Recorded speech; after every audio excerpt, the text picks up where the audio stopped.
আজকে প্রথম recipe onion tomato চাটনি। এই চাটনিটা যেরকম খেতে সুস্বাদু সেরকম বাড়িতে তৈরি করতেও কিন্তু এটা ভীষণ সহজ।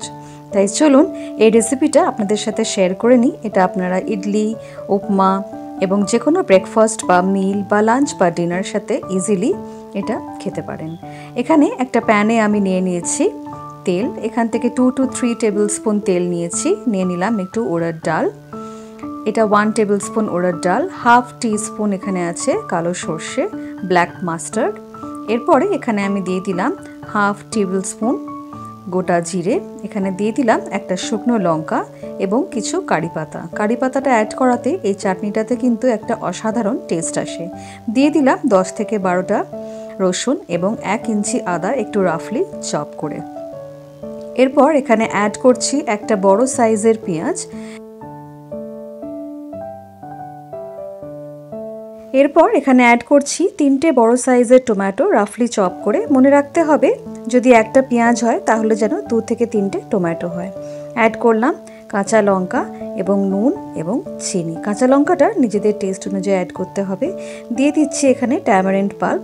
তেঁতুলের কাজটা অ্যাড করাতে এটা কিন্তু শেলফ লাইফটা একটু বাড়িয়ে দেয়। এরপর এটাকে মিডিয়াম টু হাই ফ্লেমে রেখে ভালো করে কুক করতে হবে যতক্ষণ না টমেটো আর পেঁয়াজটা ভালো করে ম্যাশ হয়। এখানে আমার এটা তৈরি হয়ে গিয়েছে।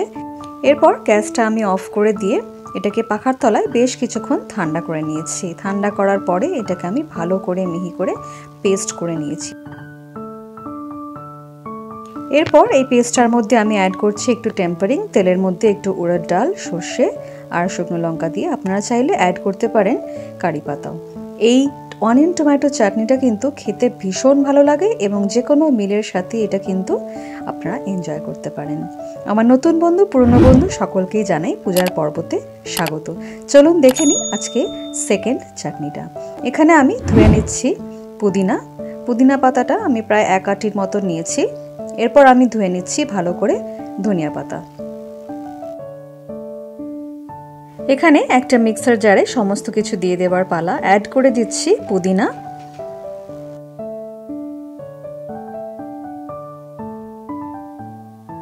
এরপর এখানে অ্যাড করে দিচ্ছি ধুয়ে রাখা ধনিয়া পাতা।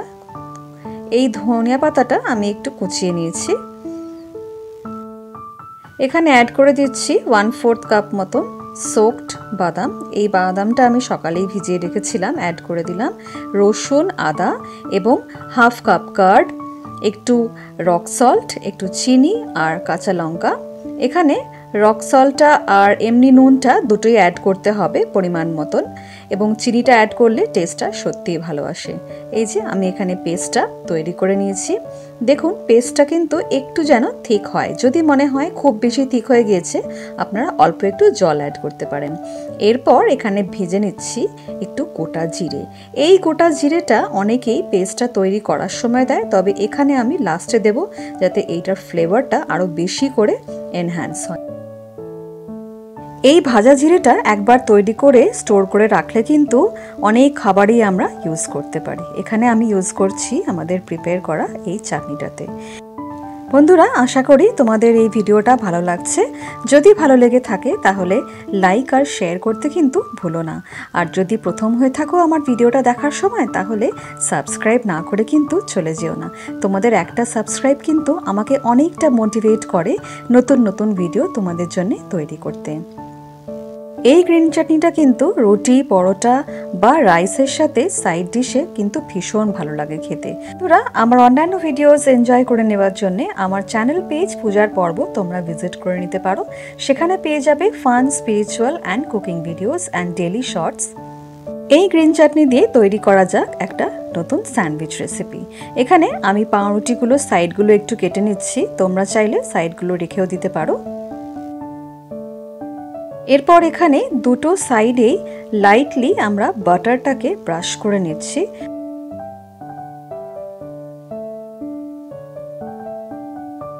এরপর এখানে আমি তৈরি করে রেখেছিলাম একটু আলু আর গাজর সিদ্ধ করে, এটাকে আমি নুন আর ভাজা জিরে দিয়ে মাখিয়ে রেখে দিয়েছিলাম।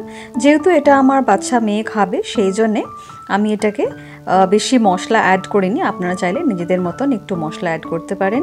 এরপর দিয়ে দিচ্ছি এখানে তৈরি করা গ্রিন চাটনি।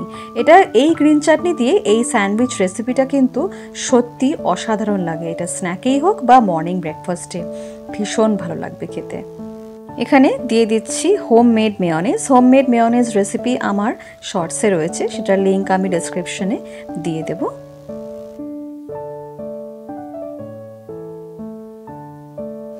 এরপর দুটো পাউরুটি এক জায়গায় করে স্যান্ডউইচের শেপে তৈরি করে এটাকে আমি বন্ধ করে দিলাম। এখানে নিয়ে নিয়েছি আমি গ্যাস স্যান্ডউইচ মেকার। আপনারা চাইলে যদি ইলেকট্রিক স্যান্ডউইচ মেকার থাকে তাহলে তো সেটাতে তৈরি করতেই পারেন। এখানে দিয়ে দিচ্ছি একটু অয়েল ব্রাশ করে। এরপর স্যান্ডউইচটাকে আমি এইভাবে প্লেস করে এটাকে বন্ধ করে দেব।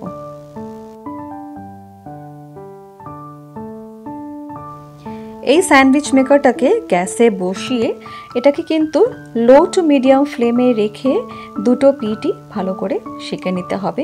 আমার লেগেছিল প্রায় 2 থেকে 2.5 মিনিট।